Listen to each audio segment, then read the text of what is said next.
go to the start, all programs, select and select Xilinx design, then select Xilinx design tool. Next is Xilinx ISC design suite 14.5, then ISC design tool and select 32-bit project navigator. Okay, after selecting this type of window will open. Then our first experiment is a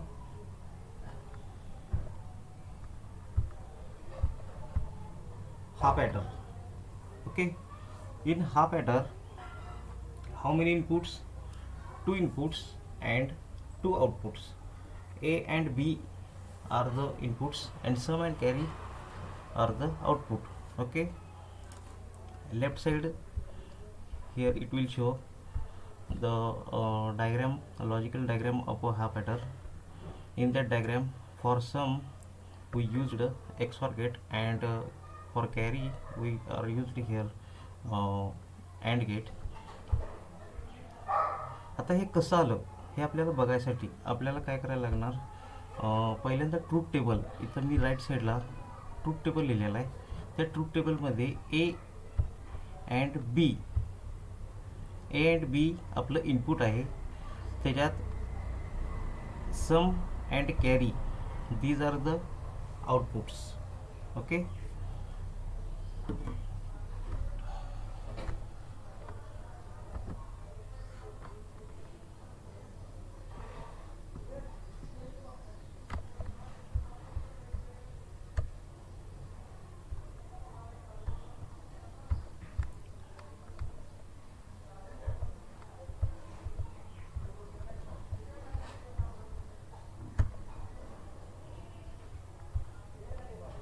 when A is 0, B is 0, then sum means summation means addition of two inputs.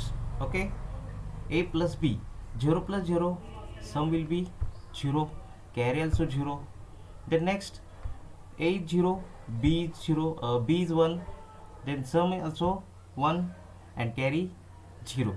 Okay, then next, A is equal A is equal to 1, B is equal to 0, then sum is equal to 1 and carry is equal to 0. Then next, A is equal to 1, B is equal to 1, then sum is equal to 0 and carry is equal to 1.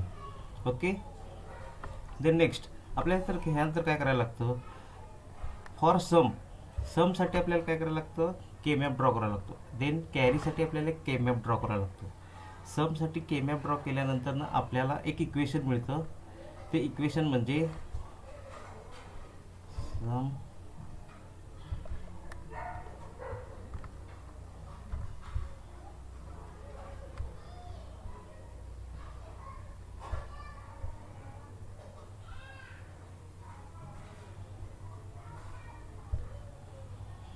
sum is equal to A XOR B and carry is equal to A and B, असे आपल्याला equation भेटते याच्यात. Okay, मग equation भेटल्यानंतर ना आपण ही left साईडची ही आपण logic diagram काय करतो इथं ड्रॉ करतो. Okay, then next, how to write program in VHDL for half adder. Okay,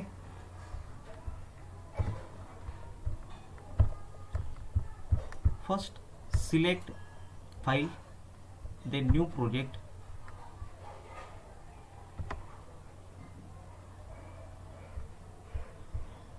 in new project we need to write name for that project. Our project name is half adder.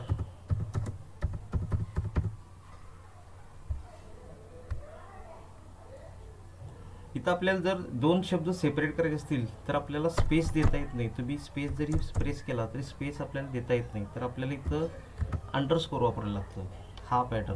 Okay, then next location, if you want to save this project in a D folder or in any folder, then you need to select any folder. इथं मी E folder select केलेला आहे. त्यात मी एक नवीन new folder create केलेला आहे, JJMCOE. तुमच्या कॉलेजच्याच नावाचा folder तयार केलेला आहे. Okay, then next. Okay, weight.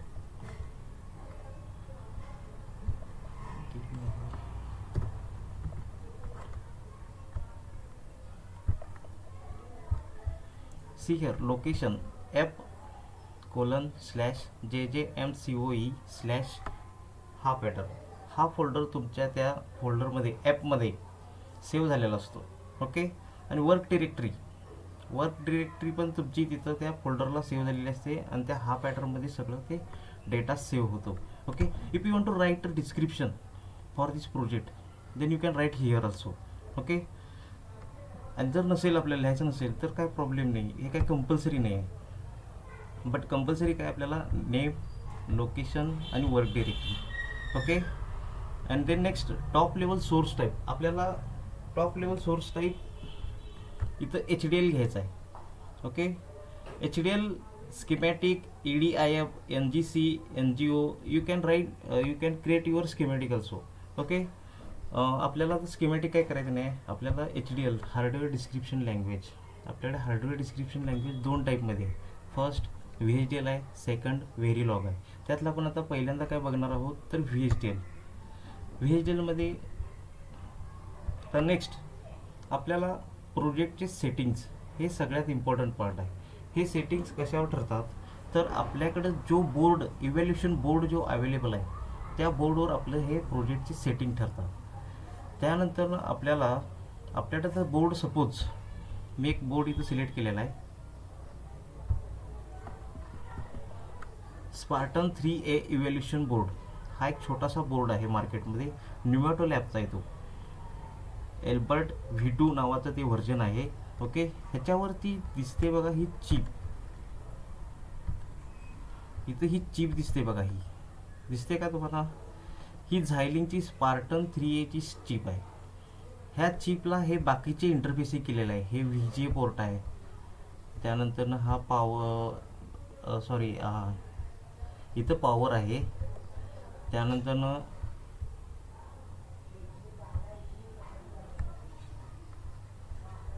त्यानंतर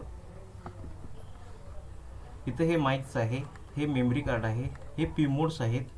तुम्ही इथं बाकीचे इंटरफेस करू शकता. इथं 7 सेगमेंट डिस्प्ले कनेक्ट केलेला आहे. इथं जे केलेलं आहे प्रोग्रॅमिंगसाठी केलेलं आहे, हे JTAG वेनसाठी. त्यानंतर इथं USB थ्रू पण आपण काय करू शकतो, प्रोग्रॅमिंग डंप करू शकतो ह्या IC मध्ये. इथं तुमचा क्रिस्टल आहे. इथं जी बोर्डला फ्रिक्वेन्सी लागणार आहे ती इथं त्याच्यासाठी जे इथं क्रिस्टल वापरलेलं आहे. आणि बाकीचं ते छोटं मोठं डिझाईन केलेलं आहे. इथं DIP स्विच आहेत, इथं पुश बटन्स आहेत, इथं मेमरी कार्ड आपण कनेक्ट करू शकतो. ओके, आता हा IC आपल्याला ते इथं स्पष्ट दिसत नाही, त्यामुळे मी नेक्स्ट स्लाइडला इथं दाखवलेलं आहे. झायलिंग स्पार्टन XC3S500E PQG208 असं ते पॅकेज लिहिलेलं आहे. त्याच्यावरती फॅमिली लिहिलेली आहे आणि त्यासाठी लागणारं ती स्पीड आहे ते आपल्याला हे सगळं प्रॉपर्टीजमध्ये काय करायला लागतं, वापरायला लागतं. आता ही जी चिप आहे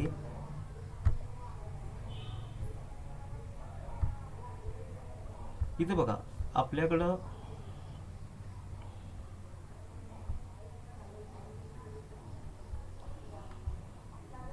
बोर्ड कुठला अवेलेबल आहे, स्पार्टन 3A चा. ओके, त्यातलं आपलं कुठलं आहे, XC3S500A. ओके, त्यानंतर काय आपल्याकडं बघा PQG208. पहिल्यांदा काय केलं आपण, सिलेक्ट स्पार्टन. त्यानंतर काय केलं, XC3S50. त्यानंतर काय करणार, PQG208. PQG ह्याच्यात नाही आहे, त्यामुळे आपला कुठला स्पार्टन 3 आपल्याला सिलेक्ट करायला लागणार आहे. त्यात XC3S50 आहे. त्यानंतर इथं PQ208 हे आपल्याला सिलेक्ट करायला लागणार आहे. त्यानंतर ना बघा ICमध्ये आणि काय काय दिसते, 4C एक दिसते बघा तुम्हाला लास्टला. 4C काय इंडिकेट करतं ते, तर स्पीड किती, 4C. म्हणजे काय करायला लागतं आपल्याला इथं -4C सिलेक्ट करायला लागतं. ओके, कसं सिलेक्शन केलं, पहिला स्पार्टन 3 सिलेक्ट केलं, कारण आपल्या ICमध्ये स्पार्टन लिहिलेलं आहे आणि ते स्पार्टन 3चं ते व्हर्जन आहे आपलं. ते नेक्स्ट डिवाइस कुठला आहे, तर डिवाइस आपल्याकडं XC3S50 आहे. म्हणून आपण काय केलं, डिवाइस XC3S50 सिलेक्ट केलं. देन नेक्स्ट PQG208 आपल्याकडे काय पॅकेज आहे. आता इथं बघा पॅकेज कुठला आहे, PQ208. देन नेक्स्ट इथे तुम्हाला इथं 4C लिहिले काय लास्टला, इथं 4C लिहिले बघा लास्टला. ओके, तर ते 4C म्हणजे काय असते, आपलं स्पीड असतं, -4C. हे झालं आपलं FPGA बोर्डचं सिलेक्शन. देन नेक्स्ट काय, आपण टॉप लेवल ऑलरेडी सिलेक्ट केलेलं आहे, HDL synthesis tool.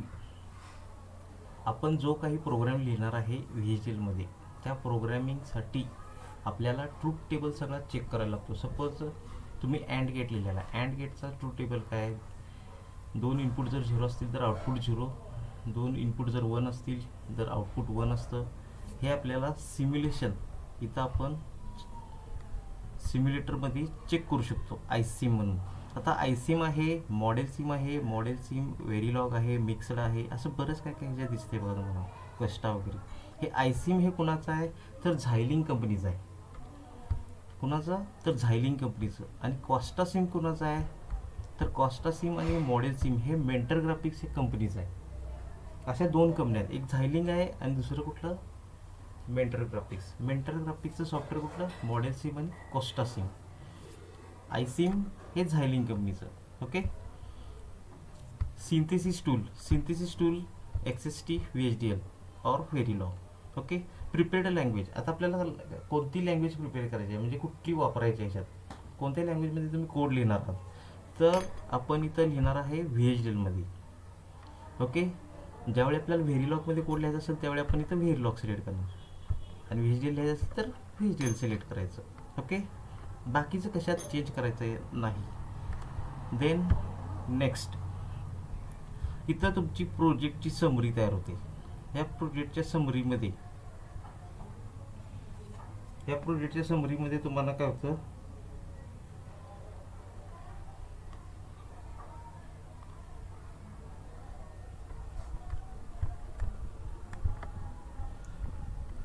Device family कोणती सिलेक्ट केली आहे, डिवाइस कोणता आहे, पॅकेज कोणता आहे, स्पीड कोणता आहे, टॉप लेवलची तुमची लँग्वेज कोणती आहे, वर्क डायरेक्टरी काय आहे, प्रोजेक्टचा पाथ काय आहे, त्यानंतर प्रोजेक्टचं नेम काय आहे, हे सगळं तुम्हाला इथं काय होतं, समरी दाखवते.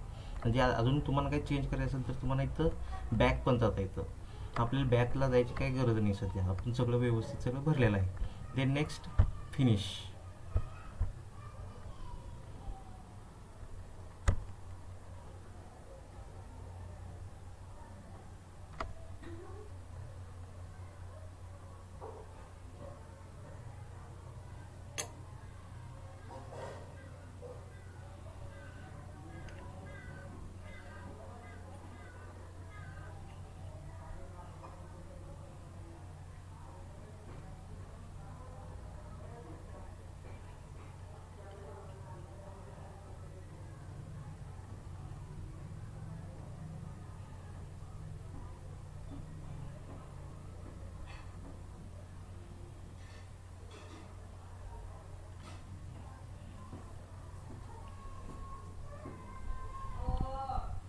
ओके, इथं आपल्याकडं आता न्यू प्रोजेक्टसाठी विंडो ओपन झालेली आहे.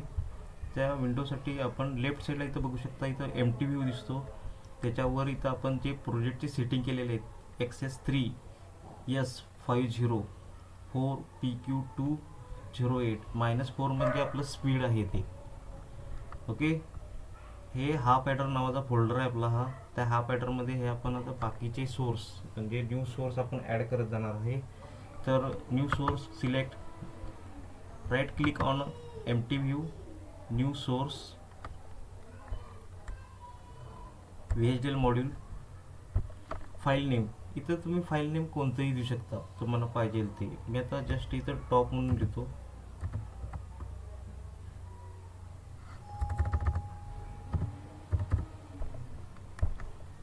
Next define module.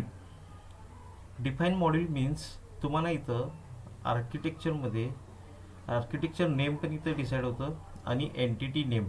Entity name काय मगाशी मी दिलं टॉप, आता इथं दिसते बघा तुम्हाला टॉप इथं आलेला आहे इथं. Then next architecture name behavioural लिहिलेलं आहे. इथं तुम्ही काय पण लिहू शकता. आता तुम्ही हा पॅटर्न लिहायला म्हणजे हा underscore adder adder okay HA हे आपलं आर्किटेक्चर पण नेम आपण असं लिहू शकतो. Then next selection of ports.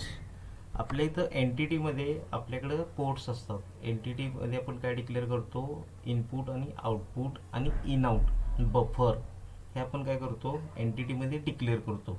मग एंटिटीमध्ये पोर्ट आणि पोर्टची आतली जी फंक्शनिंग होणार आहे, इनपुट असेल तर इनपुट इन होणार आहे, आउटपुट असेल तर आउट होणार आहे आउटपुट. ओके आपण हा पॅटर्नमध्ये काय वापरलेला आहे A and B are the inputs. आता डायरेक्शनमध्ये इथं दिसते बघा तुम्हाला इन आउट इन आउट. ह्यातलं आपल्याला इन सिलेक्ट करायचं आहे का A and B are the inputs of हा पॅटर्न. बस काय आपल्याला सिलेक्ट करायची नाही. ते बसचा कन्सेप्ट मी नंतर सांगतो तुम्हाला काय करायचं असतो तो. Okay then next sum comma carry. These are the outputs.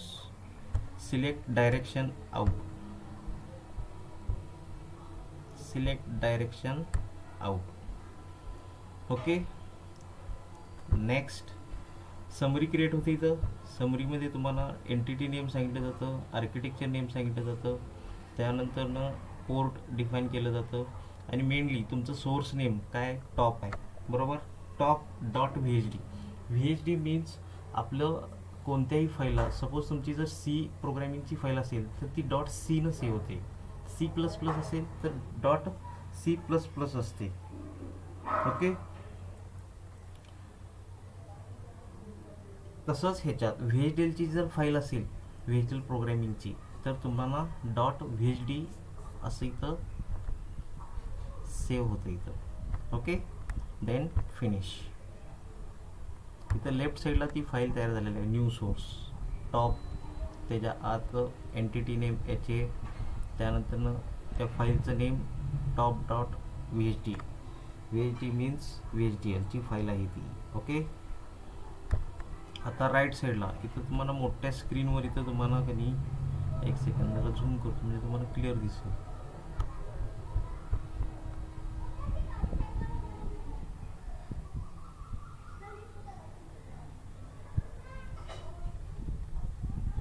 Okay आता जे काही आपण मगाशी सिलेक्शन केलेलं आहे, आता आपल्या जर कंपनी असेल, आता माझी इंटेल कंपनी असेल तर इंटेलचं नाव ठेवणार, इंजिनिअरिंग मी आता काय करतो डिझायनिंग डेव्हलपरचं काम करतो तर डेव्हलपिंग लिहिणार. असं इथं सगळं मेन्शन करायला लागतं. इथं क्रिएट डेट सकट आपल्याला काय येतं इथं सगळं डिस्क्रिप्शनमध्ये येतं इथं. आणि आता हे ग्रीनमध्ये दिसतं. ओके तुम्हाला हे ग्रीनमध्ये दिसतं म्हणजे काय हे कमेंट केलेलं आहे.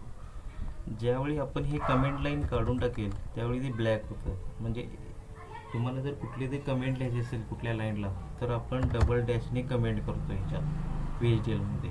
ओके असं दुसऱ्या सॉफ्टवेअरमध्ये वेगवेगळे कमेंटसाठी सिम्बॉल्स असतात. म्हणजे आता ह्याच्यात कसं डॅश डॅश आहे. आता तुम्ही जर पायथॉन वापरत असाल तर पायथॉनमध्ये हॅश वापरतात. हॅश वापरली की ती पुढची सगळं सेंटेन्स ते कमेंट होऊन जातात. ओके तर देन नेक्स्ट 20 नंबर लाईनला तुम्हाला कधी लायब्ररी दिसते बघा. Library IEEE. लायब्ररीचे 3 टाईप आहेत. कुठली लायब्ररी आहे आपल्याकडे IEEE लायब्ररी आहे, वर्क आहे आणि एक स्टँडर्ड STD पण ही एक प्रकारची लायब्ररी. इथं आपण कोणती वापरली आहे, तर IEEE लायब्ररी वापरली. तर IEEE वापरायचं रिझन काय, तर आपल्याला लॉजिकल फंक्शनिंग करायचं आहे ते. Okay. Then next, use IEEE .std_logic_1164.all. std_logic_1164 ह्या नावाचं पॅकेज IEEE लायब्ररीमध्ये अवेलेबल आहे. आणि .all म्हणजे त्यातलं सगळं जे आहे लॉजिकल फंक्शनिंग, म्हणजे कसं एंडिंग होऊ दे, ऑरिंग होऊ दे, त्यानंतर ॲडिशन असेल तर ॲडिशन होऊ दे, काय असेल ते सगळं फंक्शनिंग ते ऑलरेडी पॅकेज ते प्री डिफाईंड, म्हणजे ऑलरेडी स्टोअर करून ठेवलेलं आहे, कंपनीने तयार करून ठेवलेलं आहे ते.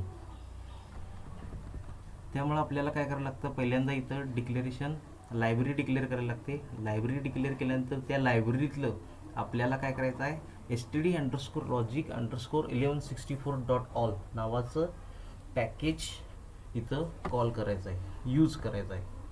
ओके. बाकीचं हे जे ग्रीनमध्ये दिसतं हे तुम्ही डिलीट केला तरी चालतं, कारण ते कमेंट केलेलं आहे. ओके, असू दे पण इथं. देन नेक्स्ट, एंटिटी मगाशी आपण डिक्लेअर केली ती बघा. एंटिटी नेम काय दिलं, तर टॉप दिलं आपण. ओके. एंटिटी नेम टॉप दिल्यानंतर काय झालं, एंटिटी, आता याचा सिंटॅक्स कसा असतो एंटिटीचा, एंटिटी ही entity, then next entity name, आता इथं आपण टॉप दिलेले एंटिटी नेम म्हणून, इज पोर्ट नंतर ना आपण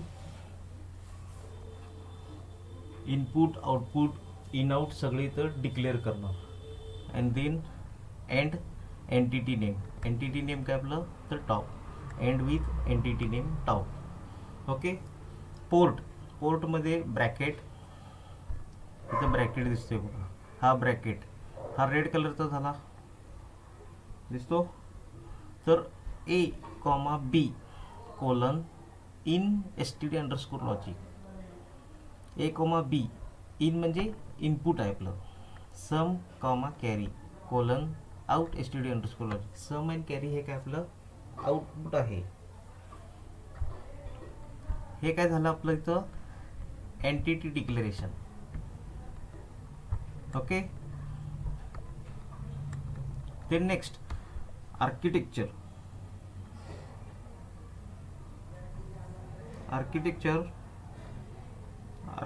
मध्ये architecture name of entity name is begin. Then इथं आपल्याला काय करावं लागतं, डिस्क्रिप्शन, सर्किटचं डिस्क्रिप्शन आपल्याला काय करावं लागतं आर्किटेक्चरमध्ये लिहावं लागतं. आता ह्याच्यात पण आर्किटेक्चरमध्ये पण 3 टाईपमध्ये मॉडेलिंग स्टाईल आहेत. ओके, ते आपल्याला 1 by 1 बघायचं आहे. अँड H_8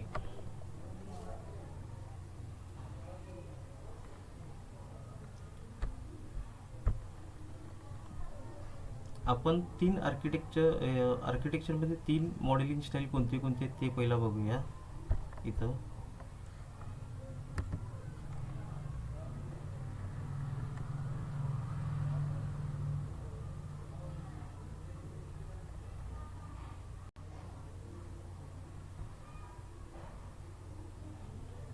हे बेसिक स्ट्रक्चर झालं. त्यात आपण लायब्ररी डिक्लेअर केलेली आहे IEEEची, त्यानंतर एंटिटी पण डिक्लेअर केली आहे. तर नेक्स्ट आर्किटेक्चरमध्ये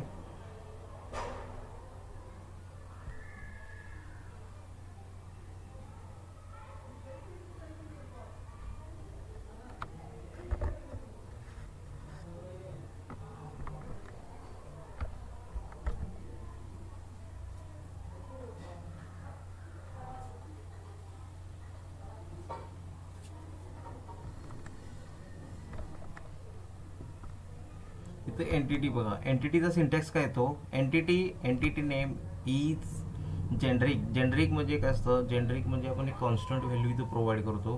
ते आपण नेक्स्ट मर्क्समध्ये नाही तर कशात तरी बघायचं आहे, ते तुम्हाला सांगेन मी. त्यानंतर नेक्स्ट पोर्ट डिक्लेरेशन, त्यानंतर ना परत entity declarative items means constant type signals, end with entity name. This is the syntax of entity declaration.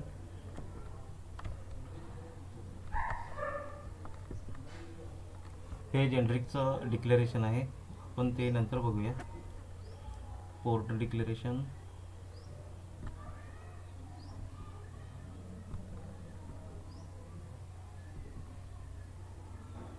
Architecture.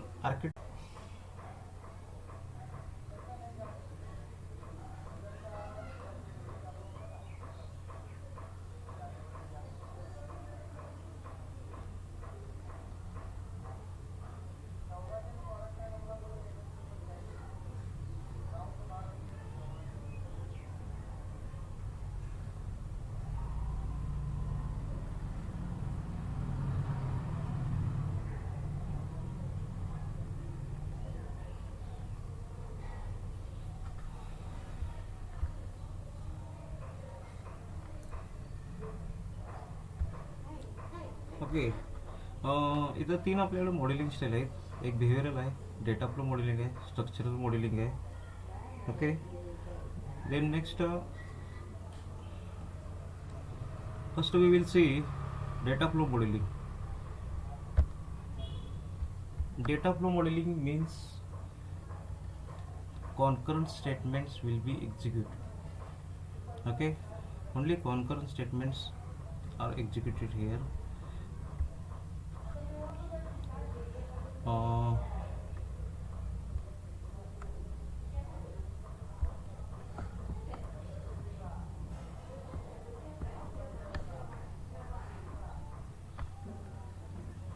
See here, a data flow style specifies a system as a concurrent representation of a flow of a control and movement of the data. Means directly input to the output with the some operation. म्हणजे इथं तुम्ही बघू शकता A XOR B S. then next S XOR C in. After ते in out म्हणून वापरलेलं आहे. इथं सिग्नल, इथं सिग्नल म्हणून आहे बघा, इथं सिग्नल डिक्लेअर केलेलं आहे. हे आपल्याला नंतर बघायचं आहे. फुल ॲडर, आता फुल ॲडर काय बघायचं नाही आपल्याला, जस्ट आता आपण हॅप ॲडर बघत आहे. पण इथं फुल ॲडरचं आपण काय केलेलं आहे, एक्झाम्पल दिलेलं आहे. पण what is data flow modelling? It specifies a system as a concurrent representation. Concurrent means parallelly execution. Okay, parallel execution means, see here, A and B are the inputs, sum and carry are the output. First, sum is equal to A XOR. XOR कसं लिहिले बघा आपण इथं, EX असं लिहिलेलं नाही, XOR हे जे वापरलेलं आहे हे ऑपरेटर आहे, लॉजिकल ऑपरेटर आहे हा. Okay. The next B semicolon.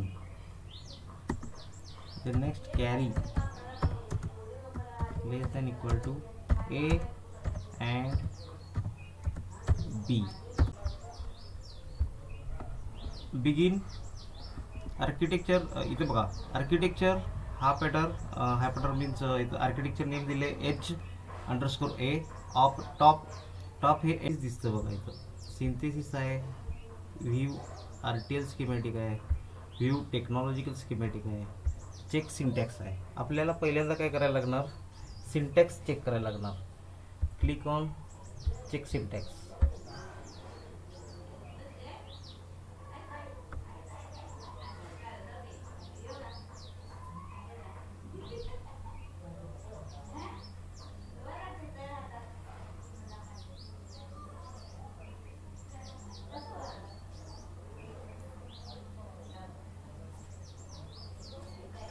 इथं चेक सिंटॅक्स होत आहे. इथं कन्सोलमध्ये तुम्ही बघू शकताय की बाबा सिंटॅक्समध्ये काय काय चेक करत आहे, काय काय नाही. तर इथं कन्सोलमध्ये तुम्हाला इथं खालच्या साईडला प्रोसेसचे सिंटॅक्स कम्प्लिटेड सक्सेसफुली म्हणजे काय झालं, आपलं इथं ग्रीन सिग्नल येतो बघा. ग्रीन टिक आल्यानंतर आपला हा प्रोग्राम हा एकदम करेक्ट आहे आणि सिंटॅक्स एरर पण आपल्याला काय आलेलं नाही. तर मोस्टली सिंटॅक्स एरर कोणते येतात, तर आपण सेमीकोलन मिस करतो. फर्स्ट कंट्रोल सेव्ह केलं, इथं ऑलरेडी सांगतं syntax error near near carry. Okay, माझा कॅरी किती 41 नंबरला आहे आणि एरर कोणत्या नंबरला आहे तर 40 नंबरला आहे. इथं आपण सेमिकॉलन 40 नंबरला दिलेलं नाही आहे. जर तुम्ही चेक सिंटॅक्स केला तर तुम्हाला एररमध्ये शो करतो अनएक्सेप्टेड आयडेंटिफायर एक्सेप्टिंग सेमिकॉलन किती 41 नंबरला. 41 नंबरला तुम्हाला काय म्हणते ते सेमिकॉलन द्या म्हणते. आता 41 नंबरला सेमिकॉलन द्या म्हणजे आता 41 नंबरला तुमच्याकडे ऑलरेडी आहे सेमिकॉलन. म्हणजे काय सेमिकॉलन काय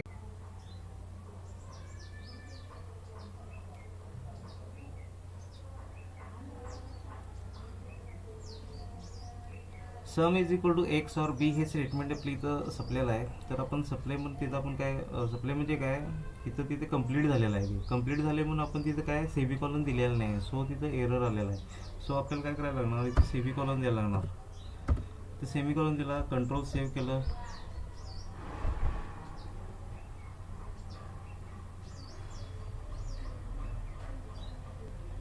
चेक सिंटॅक्स आपल्याला सक्सेसफुली कंप्लिटेड आलेला आहे. ओके, देन इथे ग्रीन टिक आलेला आहे.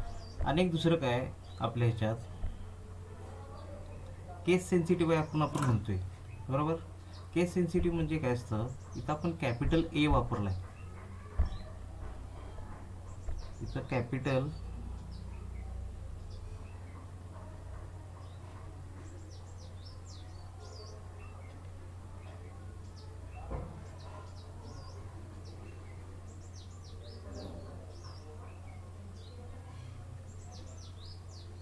इथं कॅपिटल ए वापरलाय आपण.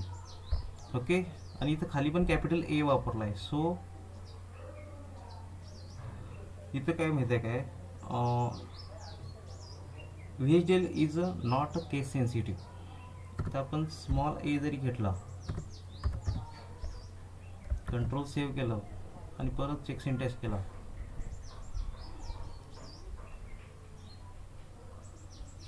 तरी ग्रीन टिक दाखवतं. इथं वर आपण कॅपिटल वापरलंय पण इथं खाली स्मॉल वापरलंय.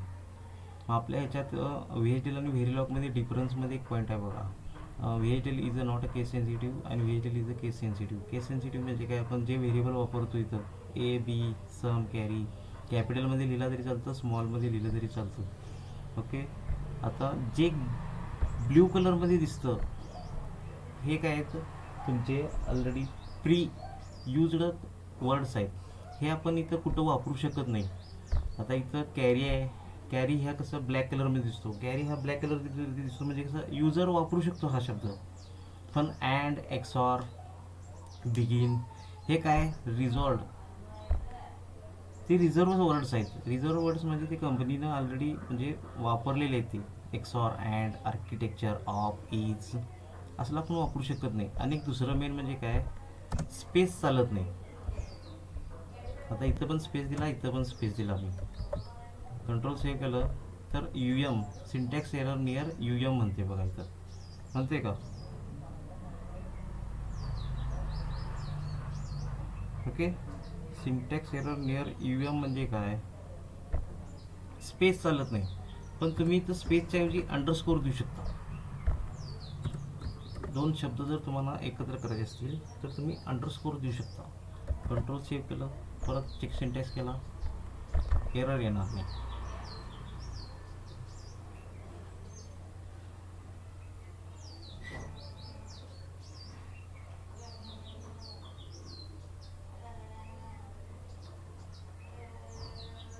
ओके, ते नेक्स्ट आणि काय असतं याच्यात तुम्ही कॅपिटल स्मॉल कोणत्याही लेटरमध्ये लिहा चालतं, काय प्रॉब्लेम नाही. कॅपिटल तर कॅपिटल लिहिलं तरी चालेल, स्मॉल लिहिलं तर स्मॉलमध्ये लिहा. वरती कॅपिटल लिहिलं आहे खाली स्मॉलमध्ये लिहिलं आहे काय प्रॉब्लेम नाही. पण वर जर कॅरीचं स्पेलिंग तसं असेल तर खाली पण कॅरीचं स्पेलिंग तेच पाहिजे. नाही वर कॅरी वेगळा आहे खाली कॅरीचं स्पेलिंग वेगळं आहे नाही चालत. एवढी पण ॲडजस्टमेंट होत नाही. Okay, the next synthesise.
इथं सिंथेसिस केलेलं आहे आपण. सिंथेसिस आपलं ग्रीन टिक आलेलं आहे. तर व्ह्यू आर्किटेक्चर स्कीमॅटिक ओके म्हणायचं. ओके म्हटल्यानंतर ना आपल्याला हा टॉप व्ह्यू म्हणजे असा आपला चिप तयार होणार आहे. त्या चिपसाठी जे पोर्ट्स आहेत म्हणजे पिन्स ए आणि B sum and carry, okay, ह्याच्यात पिन्स वापरलेले आहेत आपण. त्या इथं काय होतात दाखवले जातात. त्याच्यावर डबल क्लिक केलं तर आत काय काय आहे डिस्क्रिप्शन आर्किटेक्चरमध्ये आपण काय काय लिहिलं आहे ते इथं दाखवलं जातं. आता हे कॅरी इथं वर कॅरी आहे त्यामुळे इथं वर अँड आलेला आहे आणि खाली इथं आता हे बॉक्स आहे. ह्या बॉक्सवर परत आपण डबल क्लिक केलं तर त्याच्या आत काय आहे, तर त्याच्या आत आपल्या इथं काय आहे अँड गेट आहे, इथे एक अँड गेट आहे, इथं ऑर गेट आहे. आता तुम्हाला एक्सॉरचं जर इक्वेशन म्हणजे काय एक्सप्रेशन माहीत असेल तर काय आहे एक्सप्रेशन त्याचं ए बी बार प्लस ए बार बी, बरोबर. आता इथं बघा इथं त्यात काय त्यांनी तयार केलेलं आहे, हा ए इथं कनेक्टेड आहे, ओके, तसंच बी पण कनेक्टेड आहे. त्यानंतर बारसाठी त्यांनी बबल घेतलेला आहे. त्यानंतर एंडिंग केलेलं आहे ए बार बी प्लस बी बार ए बार बी प्लस ए बी बार. ते नेक्स्ट ऑर म्हणजे प्लस ॲडिशन म्हणजे ऑरिंग करतं तिथं आणि देन रिझल्ट म्हणजे हा एक्सॉर आहे तुमचा टोटली. इथं आपल्याला आर टी एल स्कीमॅटिकमध्ये दिसतं. व्ह्यू टेक्नॉलॉजिकल स्कीमॅटिक म्हणजे तुमचा एफ पी जेमध्ये किती एल यू टीज किती गेट किती एक्सॉर वापरलेला आहे. तर आपल्याकडे हार्डवेअर जर अवेलेबल नसेल तर आपण सिम्युलेशनमध्ये सिंथेसिसमध्ये स्कीमॅटिकमध्ये टेक्नॉलॉजिकल स्कीमॅटिकमध्ये आपण बघू शकतो. इथं बघा आपल्याकडे दोन एल यू टीज वापरलेले आहेत. हे बी इथं ए आहे, इथं कॅरी अँड सम आणि त्यासाठी L U Ts lookup table म्हणतात त्याला. ह्या लुकअप टेबलवर डबल क्लिक केलं तर त्याच्या आत कोणतं ऑपरेशन होत आहे हे दिसतं, ओके. तर त्याच्या आत कुठलं व्हायलं आहे तर अँडचं व्हायलं आहे, ओके. हे अँडचं इक्वेशन काय तर I0 स्टार I1 म्हणजे I0 dot I1. Next truth table अँडचा ट्रूथ टेबल तुम्हाला माहीत आहे. दोन्ही इनपुट 0 असतील आउटपुट 0, एक इनपुट 0 असेल, एक इनपुट जर आपलं 1 असेल तर आउटपुट 0 येतं, 1 0 असेल तरी आउटपुट 0 आणि 1 1 असेल तर आउटपुट 1 येतं. तर हा ट्रूथ टेबल पण आपल्या इथं बरोबर आहे म्हणजे अँडिंगचं ऑपरेशन तिथं व्हाले, ओके, होत आहे तिथं. देन नेक्स्ट इथं तुम्ही बघू शकताय अँड ऑपरेशन म्हणजे काय 1 1 जर 1 असेल तर तुमचं आउटपुट 1 म्हणजे जिथं 1 आहे ते ग्रीनमध्ये इंडिकेट करतं आणि जिथं 0 आहे ते तिथं रेडमध्ये इंडिकेट करत आहे. हा त्याचा केमॅप आहे अँड गेटचा, ओके. हे पण आपण इथं चेक करू शकतो. आता तसंच तुम्हाला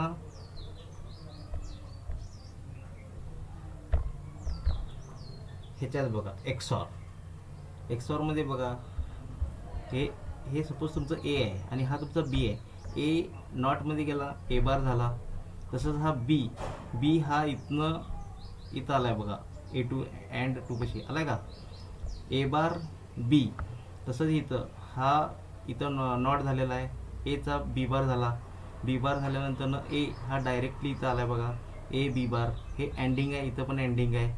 त्यानंतर काय ऑर आता ए बार बी आणि हे ए बी बार इथं ऑर म्हणजे प्लस ए बार बी प्लस ए बी बार. हे असं त्याचं काय आतलं स्ट्रक्चर आहे. ते नेक्स्ट इक्वेशन हे इक्वेशन आहे त्याचं. तसं ट्रूथ टेबल 0 0 असेल तर 0, 0 1 असेल तर 1, 1 0 असेल तर 1, 1 1 असेल तर 0. दोन्ही जर इक्वल असतील तर आउटपुट 0 येतं आणि दोन्ही जर इक्वल नसतील तर आउटपुट 1 येतं. आणि ते नेक्स्ट के मॅप बघा जिथं रेड आहे तिथं 0 असतं आणि जिथं ग्रीन आहे तिथं 1 असतं. एवढंच लक्षात ठेवायचं, ओके. हा आपला काय झाला व्ह्यू टेक्नॉलॉजिकल स्कीमॅटिक, ओके.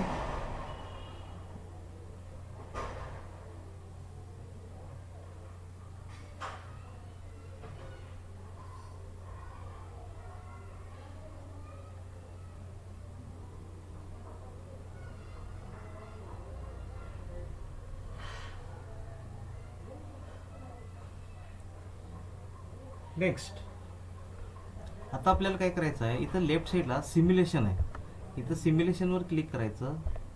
परत खालच्या ब्लॉकमध्ये इथं टॉपला सिलेक्ट केल्यानंतर देन नेक्स्ट ह्या बॉक्समध्ये आयसिम सिम्युलेटर, आपण ऑलरेडी आयसिम सिम्युलेटर सिलेक्ट केलेलं आहे. ओके, आयसिम सिम्युलेटर सिलेक्ट केल्यानंतर तर आपण इथं काय करणार आहे, ह्या प्लसवर इथं क्लिक केलं. ह्या प्लसवर क्लिक केल्यानंतर इथं सिम्युलेट बिहेवियरल मॉडेल, म्हणजे तुमचं जे मॉडेल आहे इथं ते रन करण्यासाठी इथं आपण डबल क्लिक करायचं. डबल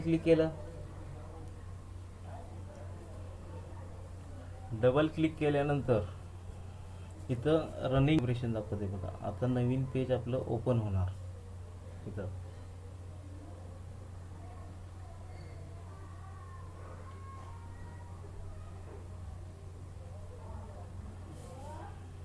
ओके, हे तुमचं आयसिमचं सॉफ्टवेअर ओपन झालेलं आहे इथं सिम्युलेशनसाठी, ओन्ली फॉर सिम्युलेशन. इथं पेज वगैरे इथे घेऊ शकता, पण आपण सॉफ्टवेअरमधनं दुसरं सॉफ्टवेअर ओपन केलेलं आहे आयसिम. तर आपल्याला इथं काही बाकीचे काही चेंजेस करायचे नाही. इथं तुम्हाला इथं रिस्टार्ट दिसतं, ह्याच्यावर आपण क्लिक केलं तर प्रोग्राम सगळा रिस्टार्ट होतो, म्हणजे प्रोग्राम म्हणजे जे सिम्युलेशन केलं ते पूर्ण रिस्टार्ट होऊन जातं. देन नेक्स्ट रन ऑल हे कधी केलं जातं, ज्यावेळी तुमचं सिक्वेन्शियल लॉजिक असतं.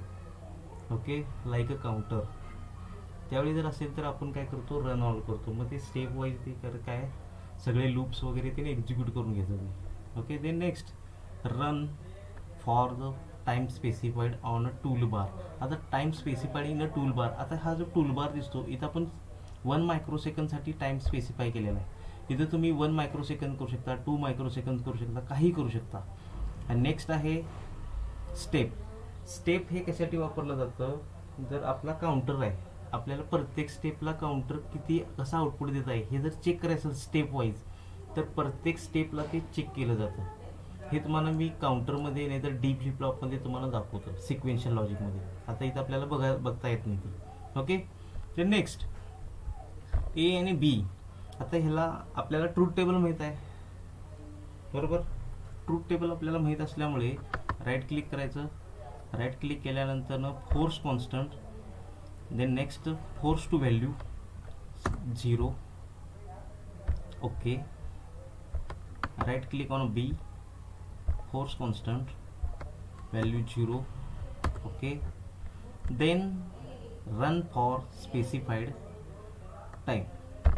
रन केलं बघा, ए आणि B both are 0, output also 0, sum is equal to 0, carry also is equal to 0.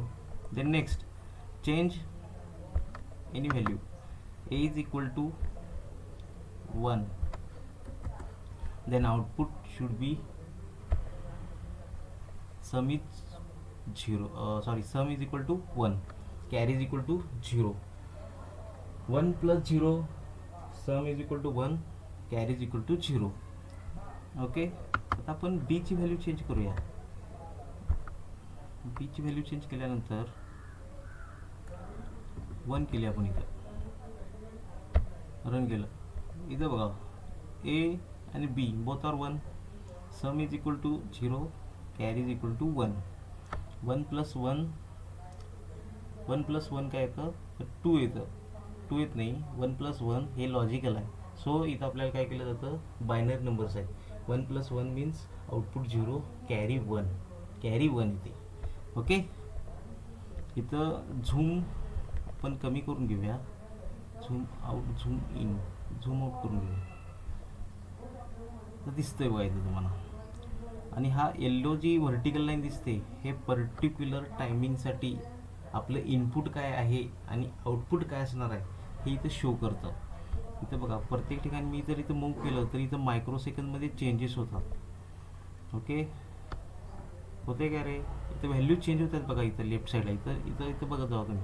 ज्यावेळी मी इथनं मूव्ह करतो त्यावेळी तिचे व्हॅल्यू चेंज होत असतात. ओके, आणि रन फॉर स्पेसिफाईड म्हणजे 1 मायक्रोसेकंद. आता हे 3 मायक्रोसेकंडसाठी येतं.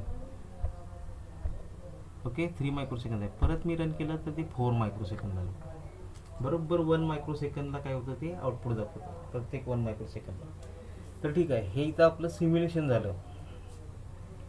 आणि परत जर तुम्हाला काय वाटलं चेंजेस करायचे आहेत, इथं तुम्ही रिस्टार्ट करू शकता. रिस्टार्ट करायचं, परत व्हॅल्यू द्यायच्या, परत वेव्हफॉर्म तुम्ही बघू शकताय. ओके. इथं खाली कन्सोलमध्ये आता सपोज तुम्ही इथं काय केलं आहे, एची व्हॅल्यू देऊन ठेवला आहे.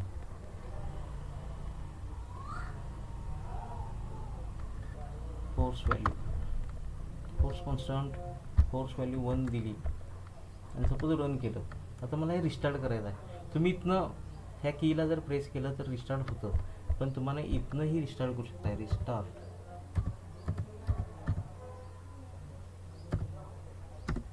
रिस्टार्ट झालं का रे? आता तुम्ही इथं म्हटलं एक्झिट, तर सॉफ्टवेअर एक्झिट होतं ते. ओके. कमांड्स आहेत त्या, रिस्टार्ट, एक्झिट, रन फॉर टेस्टवेळ, असं ते आपण ते वापरू शकतो तिथं. Okay. Next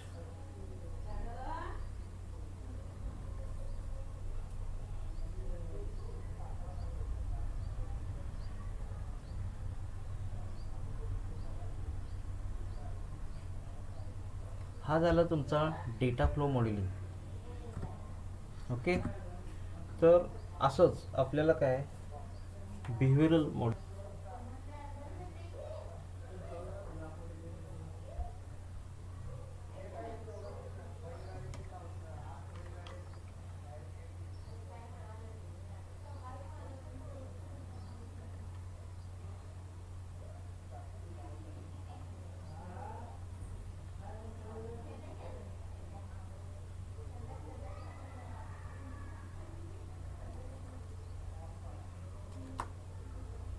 next behavioural modelling.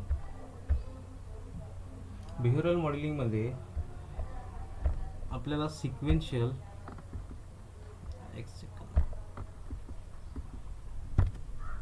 behavioral style specific program like a description using process but provides no details as to how a design is to be implemented. आता sequential logic म्हणजे कसं माहिती आहे का? आता सपोज तुमच्याकडे आता बिहेवियरल म्हणजे ते सर्किट कसं बिहेव करणार आहे. आता तुमच्याकडे काय ट्रॅफिक लाईट आहे, बरोबर.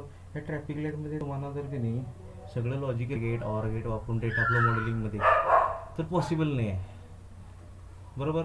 मग आपण तेच instead of that data flow modelling आपण बिहेवियरल मॉडेलिंग स्टाईल पण वापरू शकतो. बिहेवियरल मॉडेलिंग स्टाईलमध्ये आपण काय करू शकतो, direct if condition, case statement हे सगळं वापरून डिसिजन मेकिंग, त्यानंतर फॉर लूप नंतर ब्लॉक स्टेटमेंट वगैरे असे बरेच काय काय वापरून तर आपण काय करू शकतो, एखाद्या प्रोजेक्टचं डिस्क्रिप्शन आपण सिक्वेन्शियल लॉजिकमध्ये लिहू शकतो.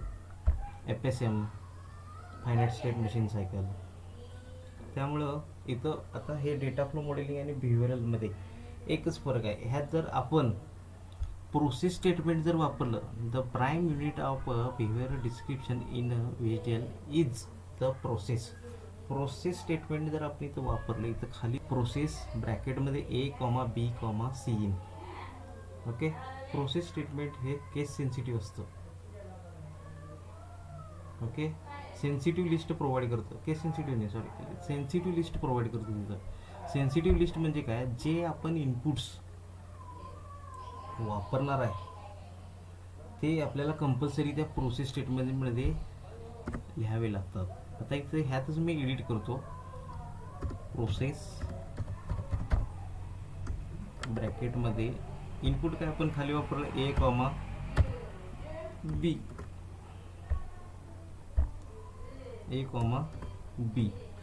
एंटर,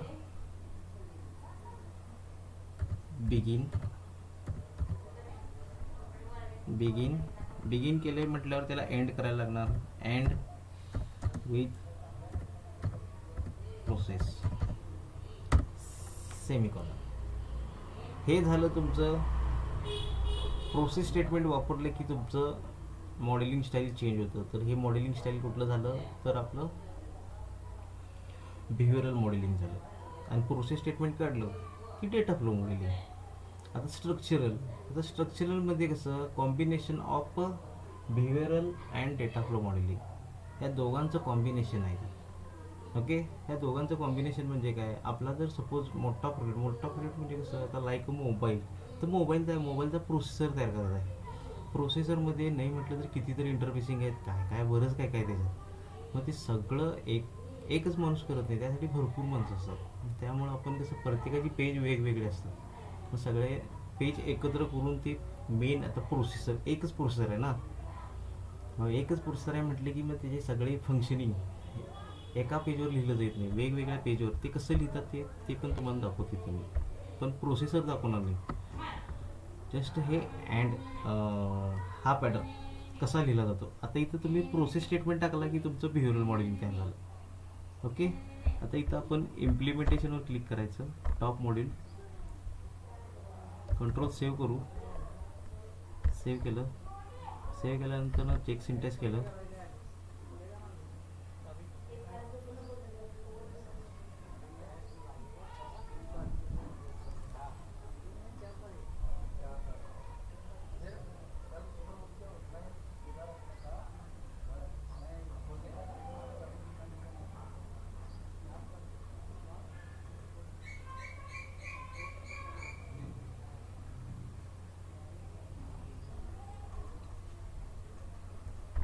एरर्स काय आलेले नाही. So the next synthesis.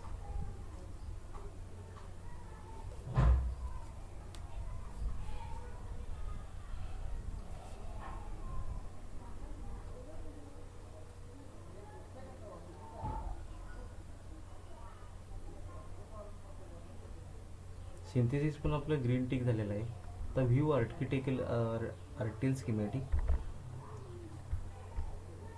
जर आपण क्लिक केलं तर हा टॉप मॉडेल आहे तसा सेमच दिसतो बघा, काही चेंजेस होत नाहीत. फक्त काय, आपण फक्त मॉडेलिंग स्टाईल चेंज केल्या, आतलं डिस्क्रिप्शन सेमच राहणार आहे. हा पॅटर्नचं वर्किंग हा पॅटर्नच राहणार आहे, फक्त मॉडेलिंग स्टाईल बदलली म्हणजे काय, जस्ट प्रोसेस इथं आपण ॲड केलेला आहे. आता हेच आपल्याला सिक्वेन्शियल लॉजिकमध्ये पण लिहिता येतं. तर मग कसं, आता इफ स्टेटमेंटमध्ये हे सिरियल एक्झिक्यूट होतं. म्हणजे कसं, आता हे कसं लिहिणार आपण इथं इफ स्टेटमेंटमध्ये, तर आपला जो ट्रूथ टेबल आहे, if A is equal to 0, बरोबर, if A is equal to 0, B is equal to 0 and B is equal to 0, then sum is equal to 0, carry is equal to 0, असं पण आपण लिहू शकतोय इफ स्टेटमेंट टाकून.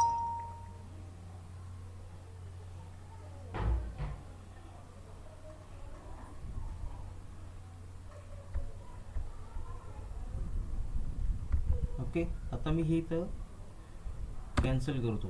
आता if statement वापरून पण आपण लिहू शकतोय, इफ ब्रॅकेटमध्ये A is equal to 0,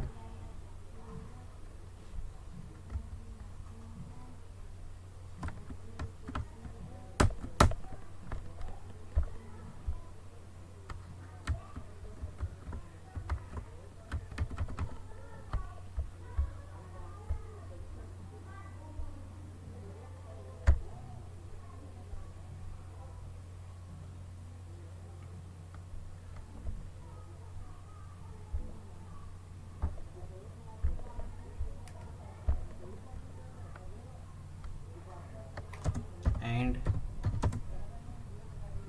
B is equal to, तो माझा की वर्क होत नाही आहे सिंगल इन्व्हर्टेडचा, सो मी आता एक कॉपी करत आहे इथलं.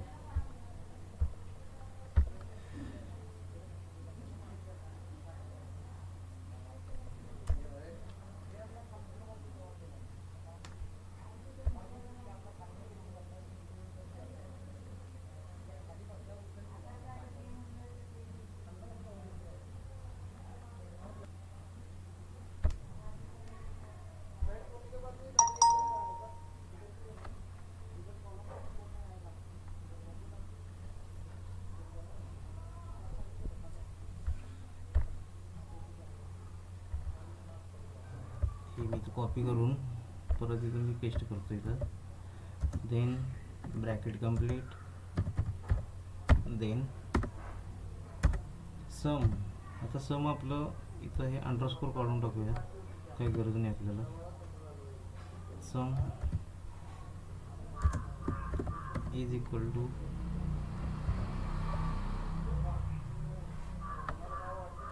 सम is equal to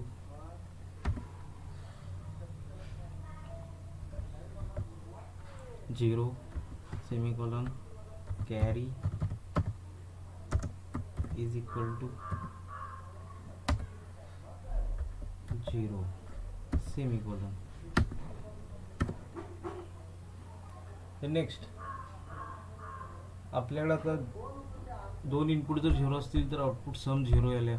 then next आपण काय करणार, a is equal to 1, b is equal to एकदा 1 टाकणार, मग दोन्ही 1 टाकून बघणार, मग आउटपुट काय ते चेक करणार. ओके, मग आपल्याला हे काय करायचं, एल्स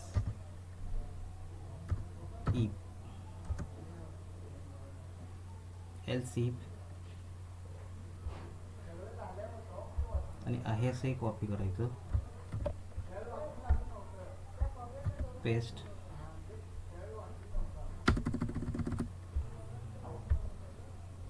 तर हे परत कॉपी करू आपण, पेस्ट. 3 झाले बस सफिशियंट आहे आपल्याला. मग लास्टला एल्स टाकू शकतो आपण. Okay, A is equal to 0, B is equal to sum is equal to 0, carry is equal to 0. A is equal to 0, B is equal to 1, sum is equal to 1 येतं आणि carry is equal to 0.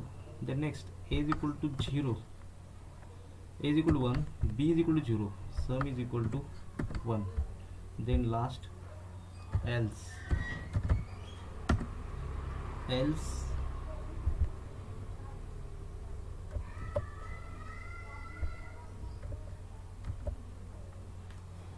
else sum is equal to 0 and carry is equal to 1. Okay, and if, then next semicolon and if आणि हा end process, हा end process आणि लास्टला end आर्किटेक्चरने save केलं. Check syntax केला. Check syntax आपला काय झालेला आहे इथं ग्रीनमध्ये आलं. टिक म्हणजे आपले इफ स्टेटमेंट जे लिहिलेलं आहे आपण त्याचा पण सिंटॅक्स आपला बरोबर आहे. इफ एक्सप्रेशन, आता ह्याचा सिंटॅक्स कसं असतो इफचा बघा, if expression then statements, else if expression then statement. एक जण काय करतात तर एल्सला पण कंडिशन देतात. एल्स ही बाय डिफॉल्ट जी राहते कंडिशन ती बाय डिफॉल्ट कंडिशन राहते. म्हणजे कसं, आता आपण 3 कंडिशन, आपला ट्रू टेबल कसं आहे, 0-0 असेल तर काय, 0-1 असेल तर काय, 1-0 असेल तर काय, आणि लास्टला 1-1. म्हणजे लास्टला काय राहतं आपलं एल्स नंतर बाय डिफॉल्ट 1-1 राहतं. म्हणून काय आपण करतो ते 1-1ची कंडिशन तिथे टाकलेली आहे आणि आपण ती एल्स इफ नंतर लास्टला कंपल्सरी तुमच्यात एल्स यायलाच पाहिजे. आणि लास्टला काय करायला लागतं, तो इफ जो इफ जे आपण वापरलेला आहे डिसिजन मेकिंग ते आपल्याला लास्टला विथ एंड इफनं काय करायला लागतो, एंड करायला लागतो. And then next end process, हे कुणाचं